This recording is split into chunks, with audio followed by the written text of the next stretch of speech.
and it will tell you on your screen that you're live. And so what I'm actually going to do is I am going to go to, and I should have had this up. Sorry, guys. Let me see if, let me go to YouTube.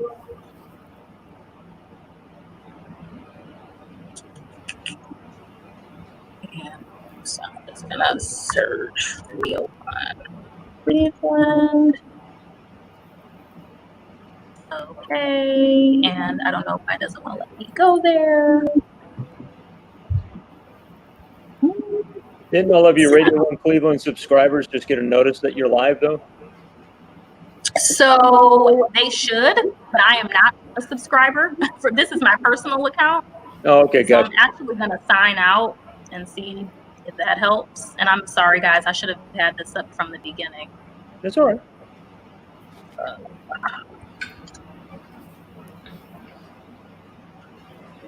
Oh, the ad for the Razor phone.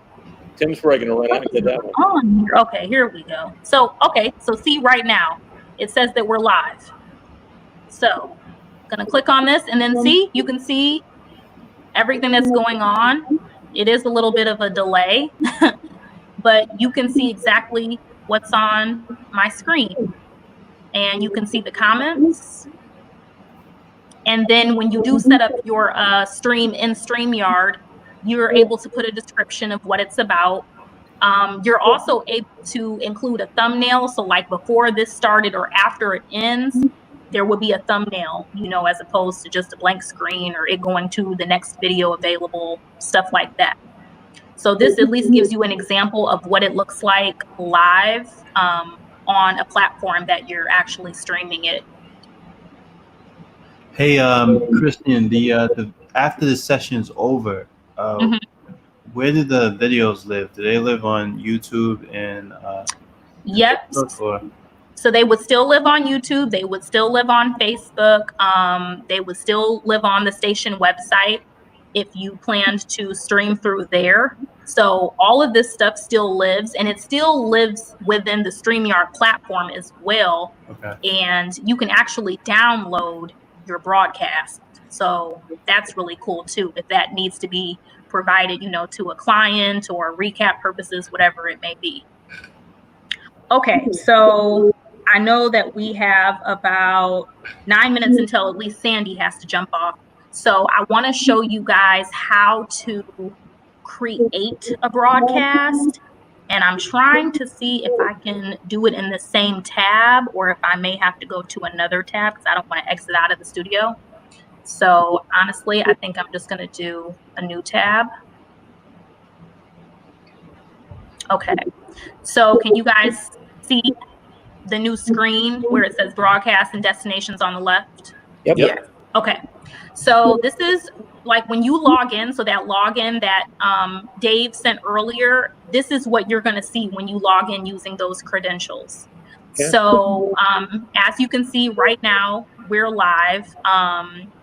And then you can see any other broadcasts that are scheduled. And this is really good too, because this lets you know what's happening in the other markets. I know that we are going to be using a calendar, so we shouldn't necessarily be scheduling things unless we check the calendar. But this is also, just another way to look and see what's going on across the company before you agree to a date and time for the stream. So I'm going to click on create a broadcast.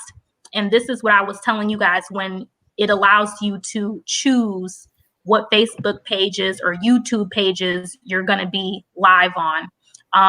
You can obviously add them, and I'm sure that we will have to add some stations and channels as we go. I haven't done this yet before, but from prior conversations, of course, I think you do need, of course, login information for those accounts in order to do it. There's also an option here that says like skip and record only.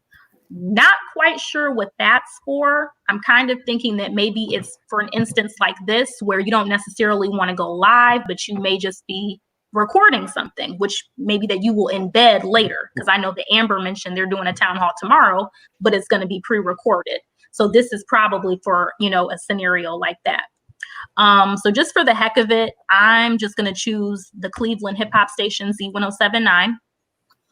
I'll also choose Radio 1 Cleveland again, just so you guys can get an idea. So you're able to pick more than one, obviously. For the title, IMM test. The description here is what I was telling you, how, you know, you can put what your stream is going to be about. So training IMMs. And remember, this is going to appear in your YouTube description and or your Facebook description. So you want to kind of make it as detailed as possible so that obviously the user knows what they're watching. Schedule for later. So this would be an option. Okay, and that's another thing to note. You can only schedule these 1 week out max. So you can't schedule a stream 2 weeks out, unfortunately. You can only do it 1 week max. So I would say if you have something and it's not going to be for another month, you just need to make sure that you get it on our company calendar for this. That way people will know that they can't schedule something for that day. I know that you are able to still like schedule day of, and I think there may be like, what time is it? There may be like a time limit. So if I do 5:10, okay, that still seems to be working. What if I do 5 o'clock? Okay, so you have to schedule it for at least 10 minutes out. Just can't be like 5 minutes and we want to do this now. So I'll just do 5:15. Here's where I was telling you about for the thumbnail image. Right there, it tells you the size that it needs to be, which is absolutely beautiful. And then customize for each. Okay, so customize for each destination. So I'm not quite sure what that means either, because I haven't scheduled on more than one platform at a time. And when we did it for our housing fair, Sam set it up. But I'm assuming that maybe if you wanted to go live at a different time on each platform, you could.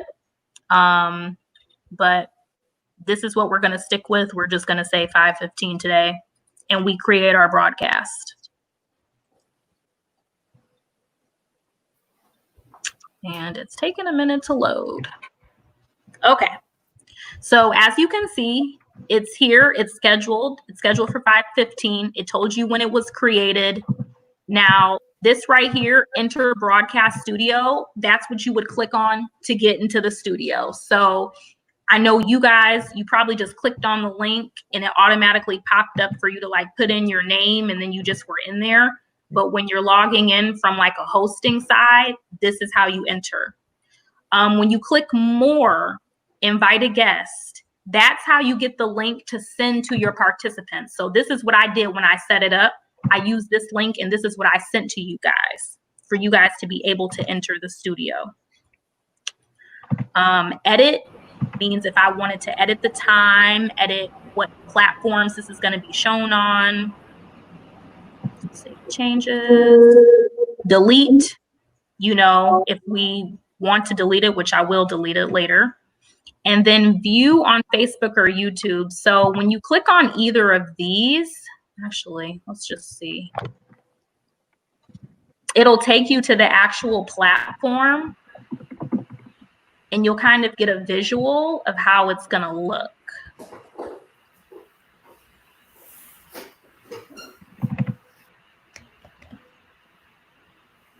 And I'm sorry that it's taking a while to load.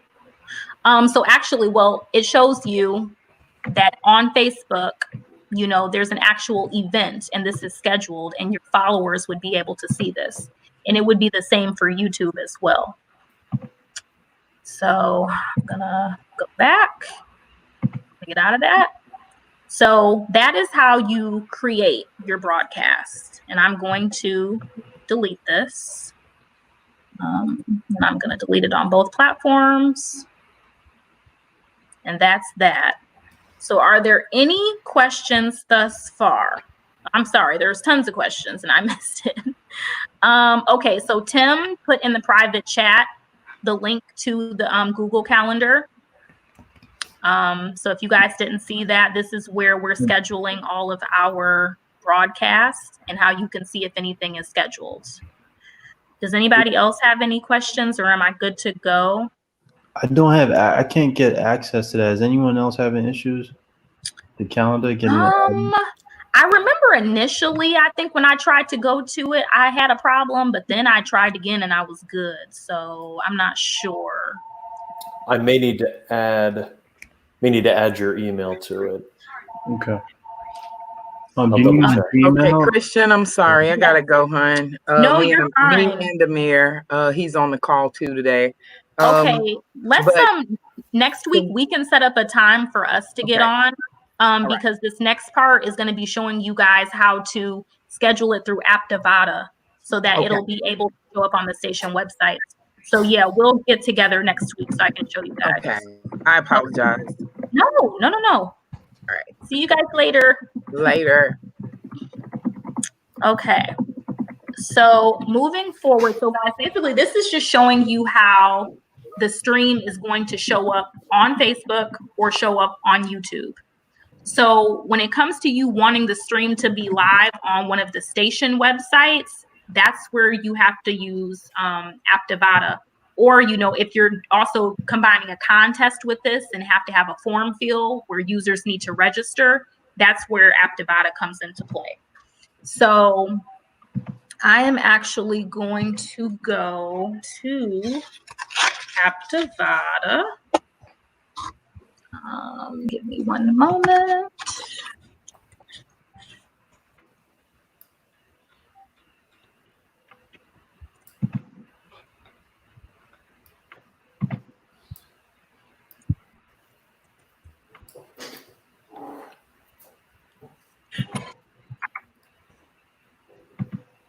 Okay, so I think all of us are pretty familiar with Aptivata. So of course you're going to want to choose which station you want the stream to be on. And then you're going to go to promotions. And I'm just using Z as an example right now. And we're going to go to create new promotion. And we're actually going to go to this option that says create a live stream. So it's just like with anything else. We're going to do a test, or we're going to put the title of it, sorry. How about the prize is knowledge, because we're learning how to do this. I'm corny. And so then, it basically pops up as any other promotion. So since this is actually my first time doing this through my account, it actually has the steps to walk you through this, which is great. So, even if there's anything that you miss or from this right now, or if you have a question and somebody doesn't get back to you as soon as you can, pretty much the first time that you set one of these up, it's going to walk you through it, which is great.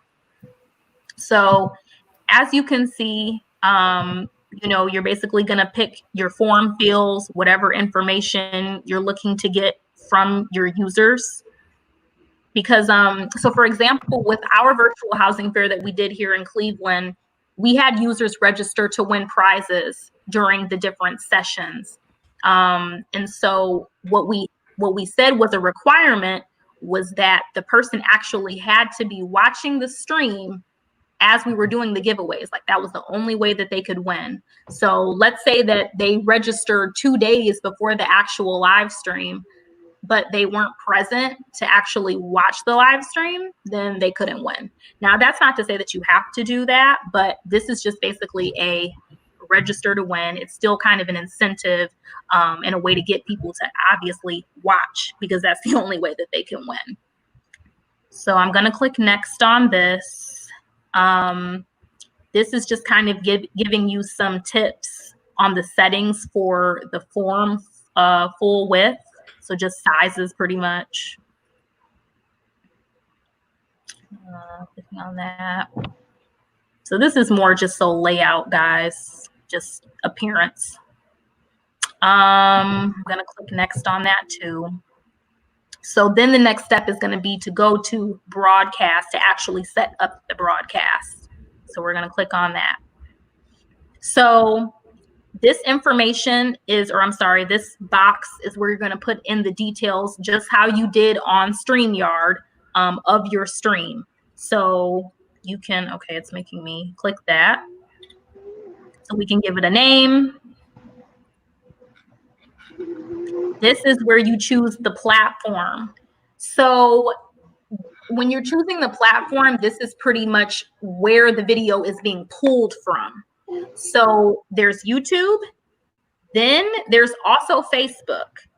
And that was something that me and SP think was added not too long ago. I'm just clicking done so we can move on, because SP said he had never seen it on Facebook. So basically, you're able to choose whether you want your video to be pulled from YouTube or you want it to be pulled from Facebook. I'm going to go with YouTube for right now. So then this video URL is really important because this is where you have to go back to get the URL that you're pulling the video from. So I'm pretty sure we can do it from the Streamyard. Sorry, guys.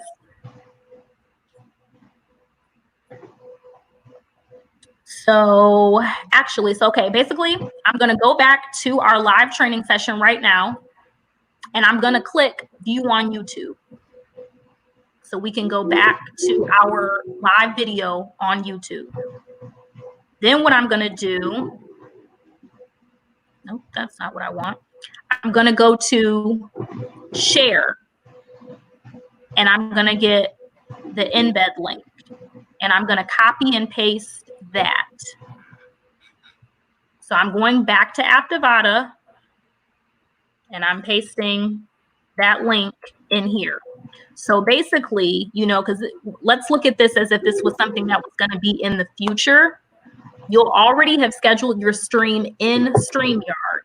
You're just going back to Streamyard, and you're clicking on that view on Facebook or view on YouTube, whichever platform you want the video to be coming from on the station website, and you're getting that share URL. Does that make sense to everybody? Can you repeat that? Okay, so this is basically when we're using Aptivata, this is where we're pulling the video from for it to show up on the station website pages. So if we want the video to be pulled from YouTube, it's not to say that somebody's watching it on YouTube. It's to say they're on our station website, they're watching the stream on there, but we have to pull the video from somewhere. So we chose YouTube. So we're going back to Streamyard. We're going back to our broadcast because I'm just using our broadcast that we're in right now. I clicked more and I clicked view on YouTube. When I clicked that, it took me to YouTube where we can see our broadcast right now. I clicked share and then I clicked embed because we need our embed code. I copied and pasted the embed code back into Aptivata.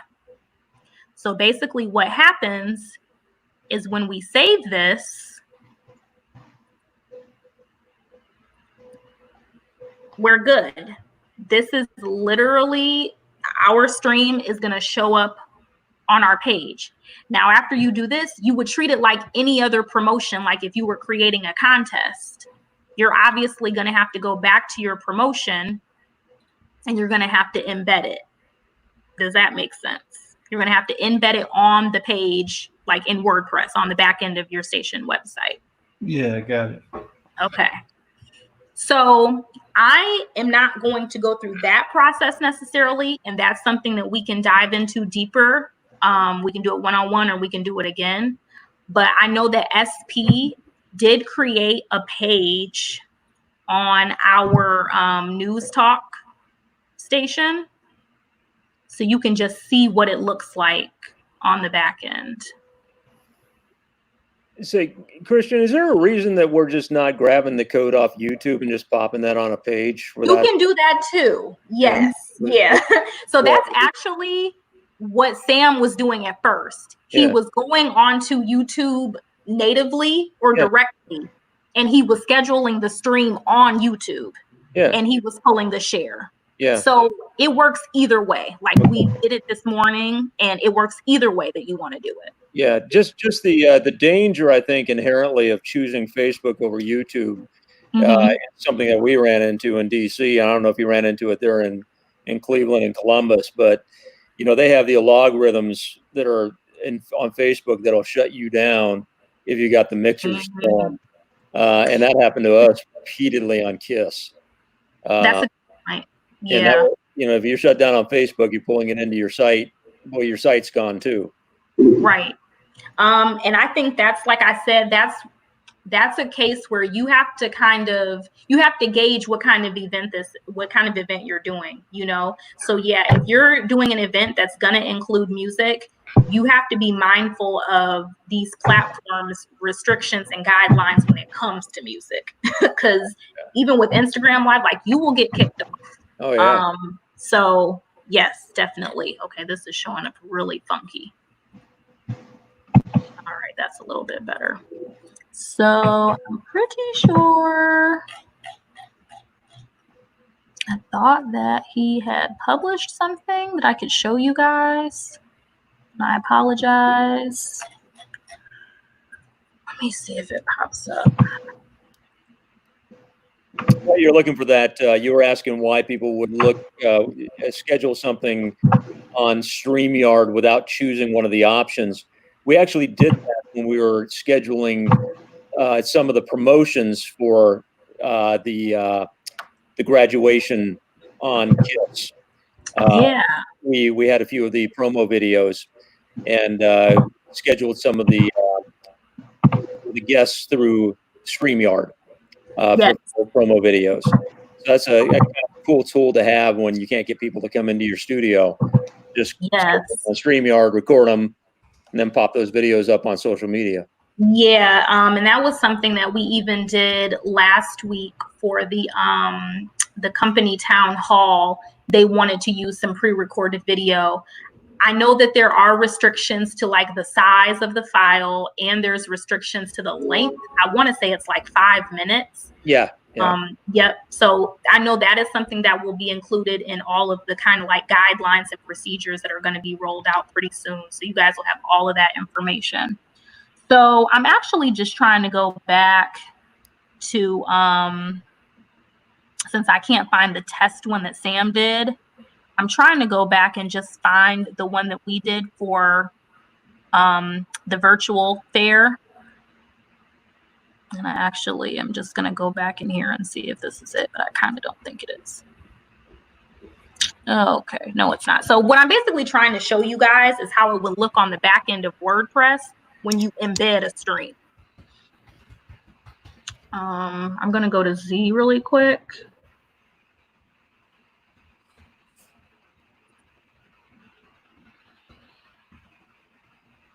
Post. And Ohio Housing. I wonder if it's under Empower One.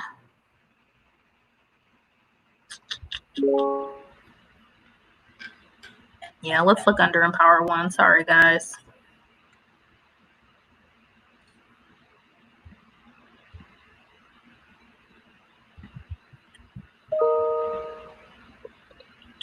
It's from 2017. All right, let's see what this looks like.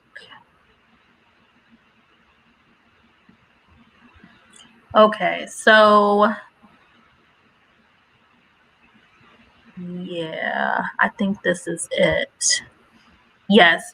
So basically, this was when we did our housing fair. And like I said, we had 3 different sessions. So those were literally 3 different broadcasts. We split them up because there were different clients kind of discussing different things when it came to home ownership. But as you can see on the back end, and AC, our online editor, she was like a really big help with this. You can see how she literally kind of split up each session. So a week after the housing fair, we had a follow-up Q&A with the main sponsor, with one of their representatives. And as you can see here, you see this embed code. We did it on Facebook.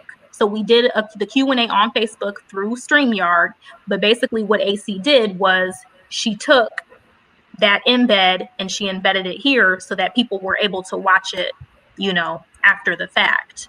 Now, when we're talking about scheduling it ahead of time, and I'm actually surprised that it's popping up like this with video, since that's because we're looking at the visual.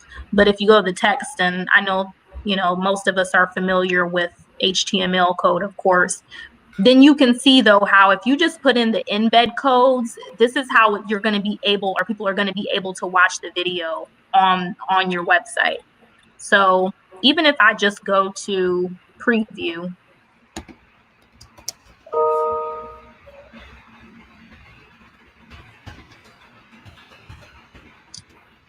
and I'm going to close that. We go down. So much stuff on here. I know it's going to take a minute to load. It's not even letting me scroll. Gosh, so as you can see here, basically took it from to, and so you can see that was 2 of our jocks who led it.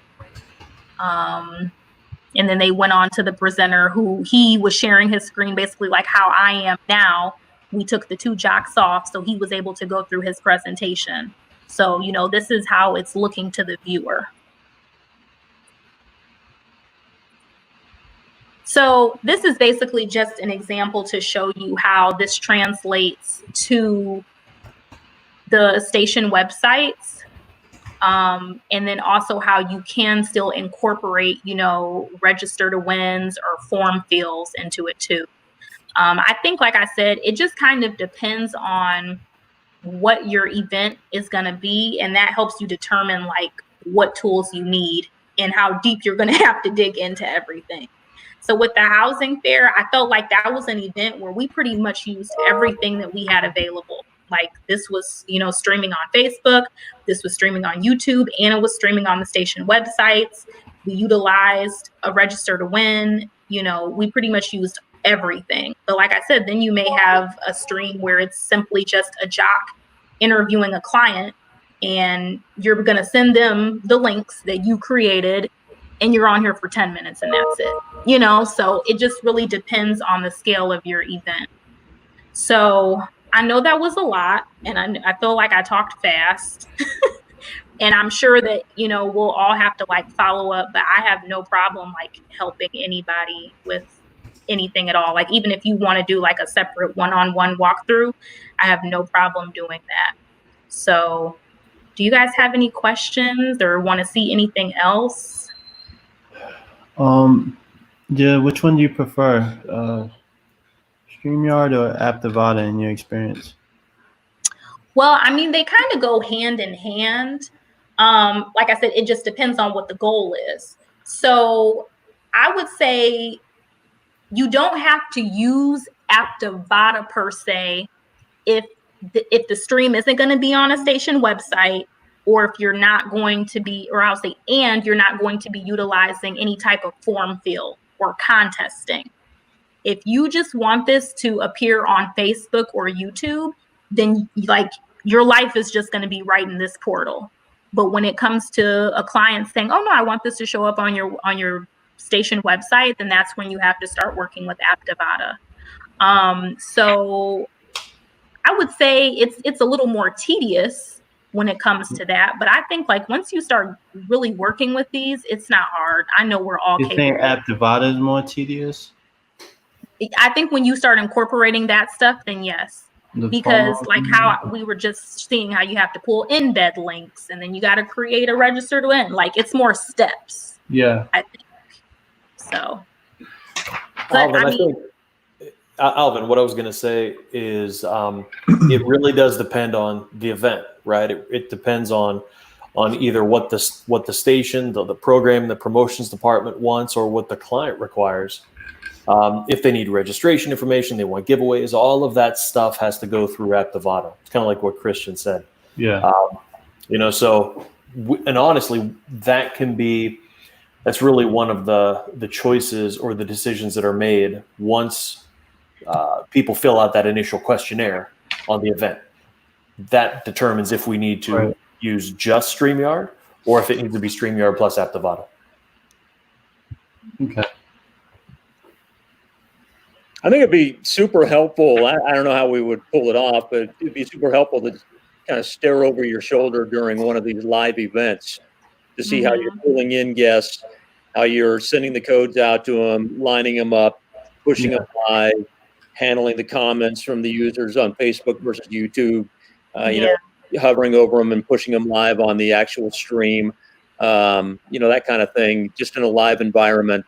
You know, it'd be akin to sitting behind a DJ while they're in the studio, because it's kind of cool and academic seeing you talk about it here on, you know, in a non-live environment to see how it's done. But if, you know, until you actually push it live on air, you know, you don't really see it, you know, in all of its glory, you know, see how it's all pieced together.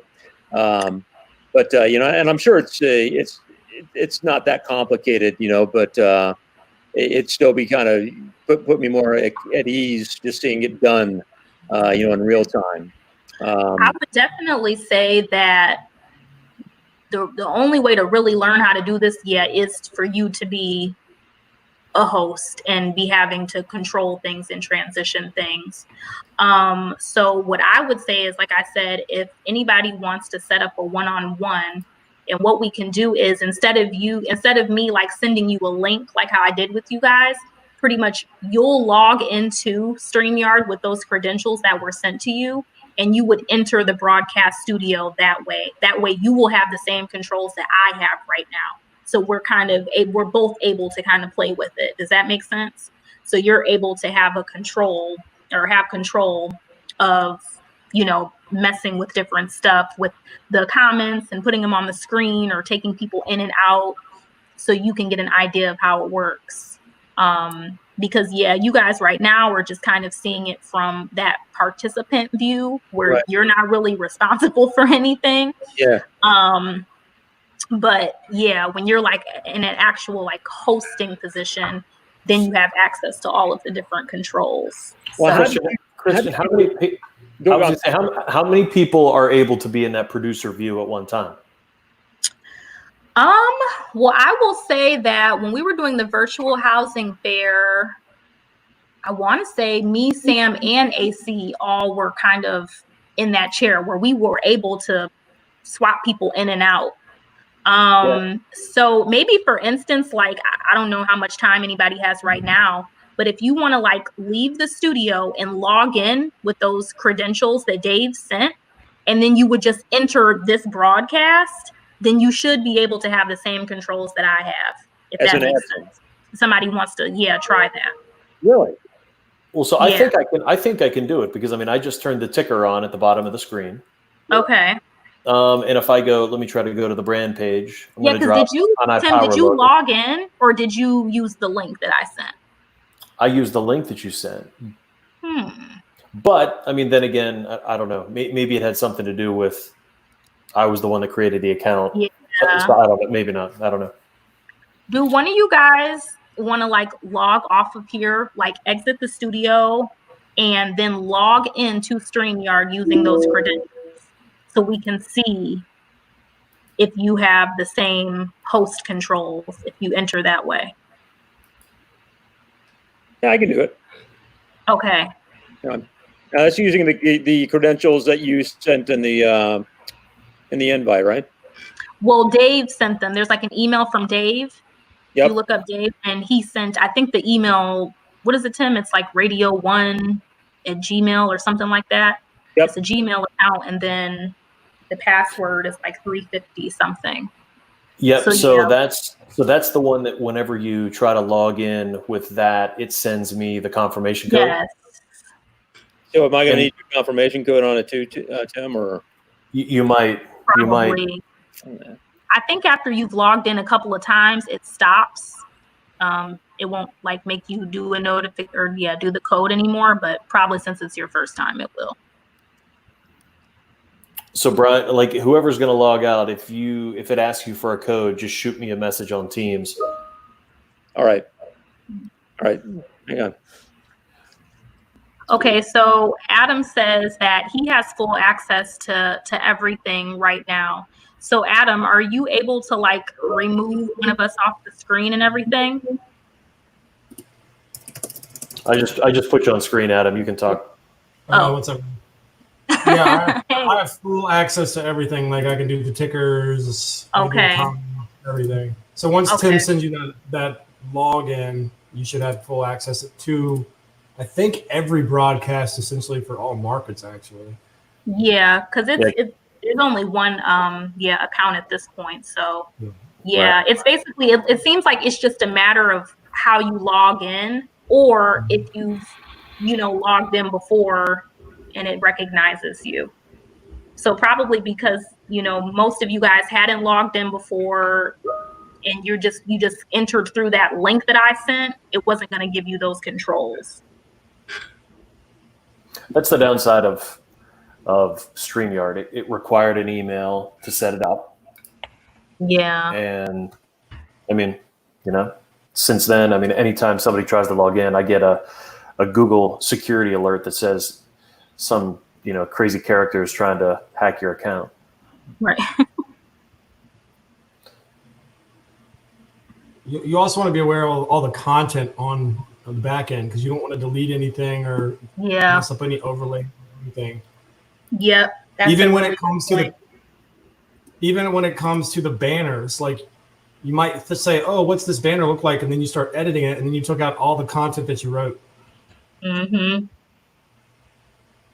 Yep. Be aware of all that. Yeah, we definitely have to keep that in mind because we're all pretty much working through this account together, and it's literally going to show everything that anybody has ever created. So we want to make sure that we're not like deleting anything or editing anything that somebody might need. Okay, so Brian disappeared, so I'm assuming that he probably logged off and is trying to log back in to see. I haven't gotten a message from him yet. Okay, I'm gonna stop sharing my screen, guys. Looked like something from Inception there. You had like 3 levels deep of screen shares. I know, there's so much crap on here. No.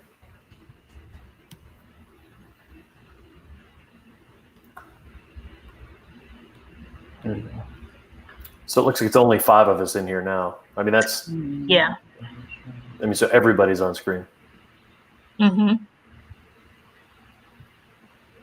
And then there's like all the different ways that you can, like the different layouts. So like if I just kept up like me and like just us 3, and then if I did it like that. Oh yeah, cool. It's like all these different, that would be if it was 2, but yeah.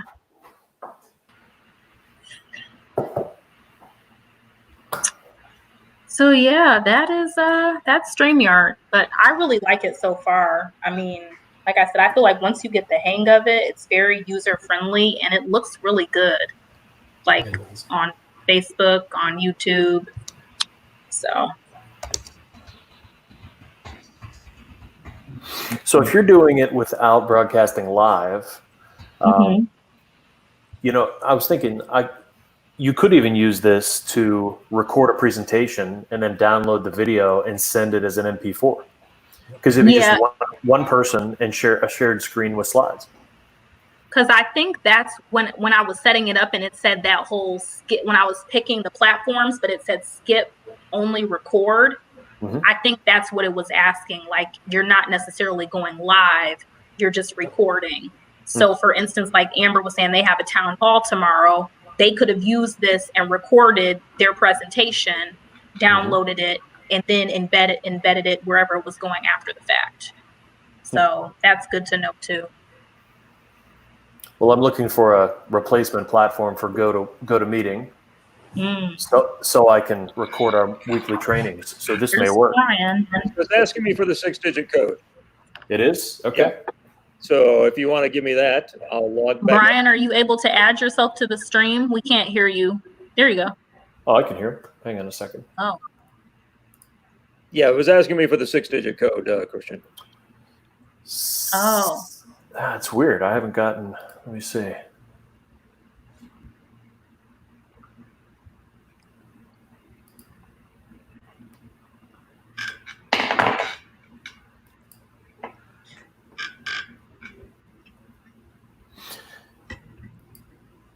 It also could be Google, because I keep getting these unusual sign in attempt prevented. I mean, it's actually denying people now because I think it thinks that people are trying to hack my account.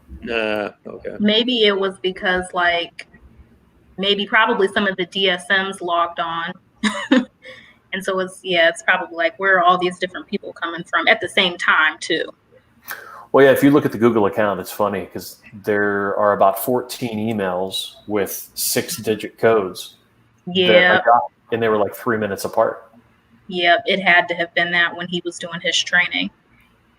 Yeah. All with different IPs. So Brian, try 122.018.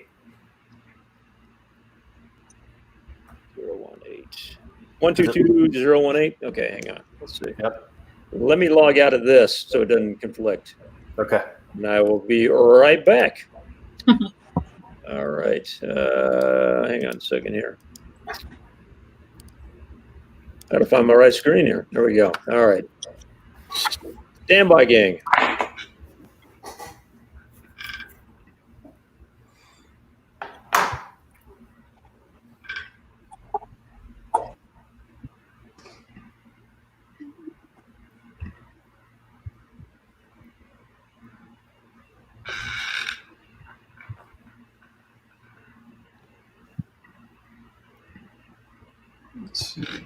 I feel like Alvin and Amber put a ton of more thought into their backgrounds than anybody else. Nah, man, it's really not that serious.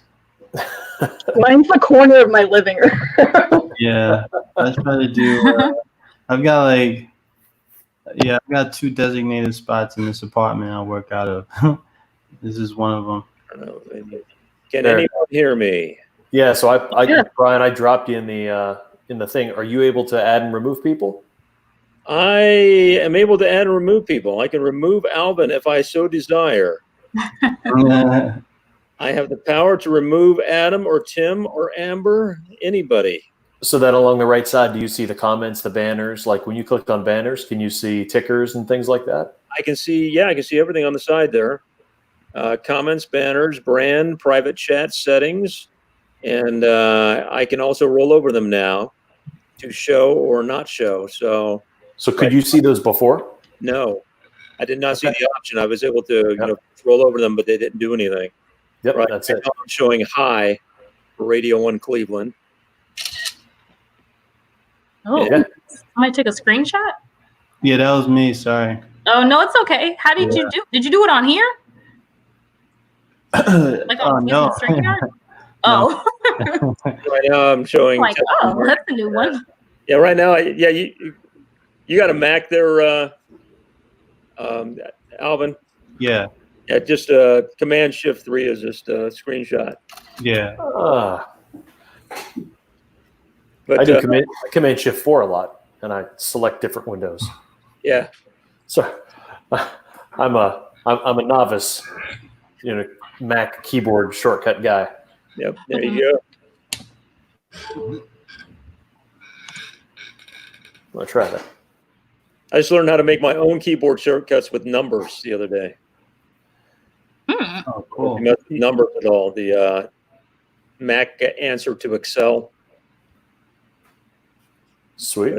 Yeah, but it apparently does not have shortcuts with it when it comes to deleting columns and rows. You have to right-click and delete them yourself, which can get to be tedious. You can actually create your own through the keyboard, which gets to be a lot easier. But anyway, so anyway, when you remove people from the stream, what exactly happens there, Christian? Do they just like completely disappear and they have to log back in? So no. So you see how when you look at your screen, remove you, Tim? Yeah, go for it. All right, remove from stream. Tim is gone. So you see how at the bottom you can see everybody though that's in the studio. He's just grayed out. I see. Yeah, so they can't, be seen on the screen and they can't be heard. So that's why I was saying that's why it's crucial to use that private chat. But they can still hear us and see us. I see. So this is how I just add him back in. And so basically he's just waiting in the wings to be added to the broadcast. Yes. Now, another thing to keep in mind too, because let's say that you're dealing with a production where there's a lot of people coming in and out and they can't all necessarily be in the studio at one time, because obviously only 10 people can be in. The host will get a notification that someone is waiting backstage. So that means that somebody is trying to get into the studio, but they can't because it's too full. So when that happens, of course, that's when you got to start removing people from the studio. So like if you look at the bottom and there's like 3 dots by somebody's name, if you click on that, it says kick from studio, ban from studio. Oh, really? So yeah, so I've never used the ban. I don't want to do that because I don't want it to start like associating Amber's name and then never let her back in. But you can kick from the studio and that would kick her out, which would allow me to bring somebody new in if we were at capacity. I'm kind of assuming that the ban from studio is maybe like if I was to click this, she's not able to enter this stream anymore. Does that make sense? Like this particular broadcast, she would never be able to get back in. Gotcha. So, because I know for a fact that when you kick somebody out, they are still able to hop back in if there's room or if you permit them, if they're waiting backstage. Gotcha. So that, yeah, because I mean, like, for instance, with our housing fair, we had one session where they needed all of these people to be on screen and in the studio because certain supervisors wanted to watch, and there were a lot of people, and that's where it's like you literally feel like a TV director or producer because you're like, okay, put this person on. Okay, this person already had their time. Get them out the studio so we can bring such and such in. Like it's a literal production. Right. So it is interesting because I noticed that the only, like anybody who's logged in with like producer capabilities, like Brian, I can't remove you. I can't remove Adam or Christian. But so I'm guessing Amber and Alvin you're not able to like add people and do banners and everything, can you? No, I noticed that too. They're the only ones that have those dots next to their names. Yeah. Yeah. So I think it's because they just logged in using that link. So they're just still kind of like a participant. They're not a host right now. So then in that case, then you got to watch out, because if you have too many producers, you can't kick anybody out. Yeah. That's a good point too. You can remove them from the stream. Yeah, they would have to remove themselves. Yep. That's when it comes down at the bottom. You see how it says leave studio? Yep. Yeah. So yeah. I would say so. Imagine this, like, right. So let's say you've got a long event and you know you're going to have guests joining and then leaving after their time, and you're going to have other people joining in. If you're pushing that limit of 10 people, but you've got 6 producers in there, that only leaves kind of like 4 rolling windows. You know what I mean? Like 4 slots that are available for people to come and go. You want to kind of minimize the number of producers who are in there, so you can have more people like waiting in the wings and things like that. Yep. So this was cool. Christian, thank you so much. Shut up. Oh no, thank you guys. I'm still learning, but yeah, I mean, like I said, Christian, thank you.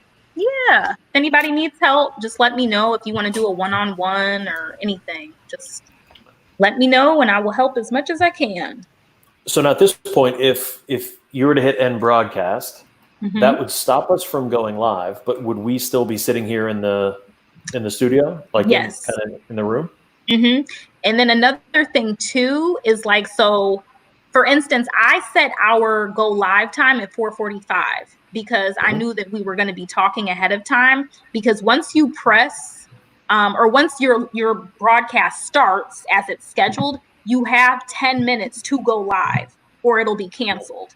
So let's say I would have set up our live at 4:30 and we would have been talking over. If it would have gotten past 4:40, it like just defeats the purpose. Like you can't go live after that 10 minutes. So, and it removes it from like whatever platform that you had it scheduled on. So that's something to keep in mind too. But you're able to go live before your scheduled time, anytime before your scheduled time. And then, once you end it, it just basically cuts off the live, but you can still be talking or whatever you're doing inside the studio. So if we were to hit end broadcast now, would we be able to start it again within this, or would we have to schedule a whole new one? Yeah. You have to schedule a new one. Okay. Yep. Okay. Good to know. I mean, from my perspective, the StreamYard side seems really easy. It's the piece of the Aptivata and getting it through the website and running in WordPress that I'm less familiar with. But I've got smart people like you to help me with that. That's the one that I feel like it is more tedious, and I'm still kind of learning that process too, because when we did it for the housing fair, AC and Sam kind of handled that part. So I kind of just learned this morning how to go into the back end and stuff. So I think that is something where we can maybe just do another separate training on that, since like Sandy and Amir need to learn anyways. Maybe we can do that next week, and we can dive into that a little bit deeper to really see what it looks like. Yep. All right. That's cool. Anybody else have any questions? The only thing I have is just how you tell the guests they're getting ready to be on air. Do you do that over the cell phone, or do you do that? So what I've done is basically, I'm on here, like, let's say all 5 of you are going to be on screen, and I'm pretty much say, okay, I'm going to remove myself from the stream and I'm going to hit live. I do tell them to wait about 10 seconds before they start talking, because there's a delay. But yes, you can also use the chat, because that's a big thing. I'm always telling the jock and the client, pay attention to the private chat, because if I need to communicate anything with you, that's the only way I can communicate with you. Yeah. So you could do that. When it says you're live, you could just type in the chat live, and they would see it, and then they can proceed.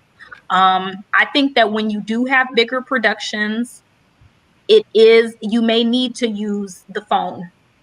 Because I know, like with the company town hall, that was kind of like my position. I wasn't even in the studio because there were so many people that needed to be in there. Like how Tim was saying, we needed to limit that.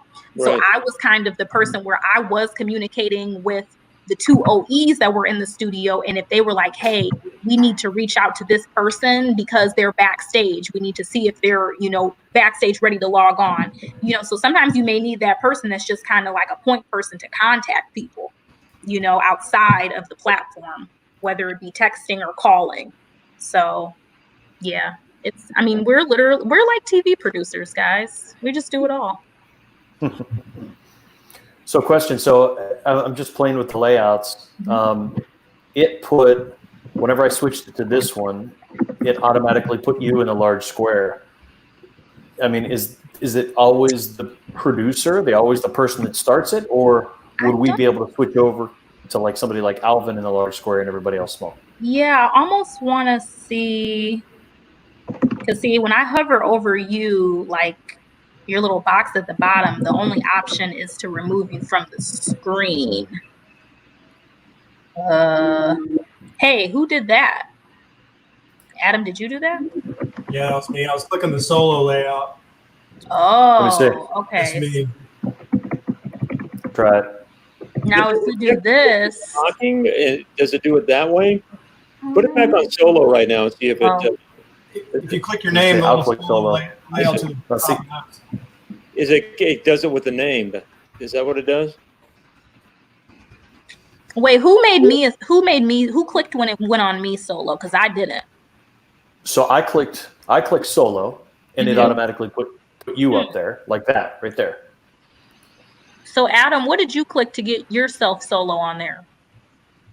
See my screen where you would remove me from the stream? There's a little tab on the top left, a little icon. Click that. It says solo layout. That's yourself. Oh, wait a second. Oh, boom.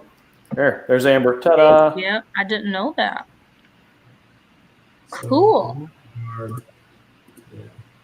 Well, so now wait a second. Let's try that then. If we do something like this, and then see if I can. No, it went back to solo. Okay, that didn't work. All right.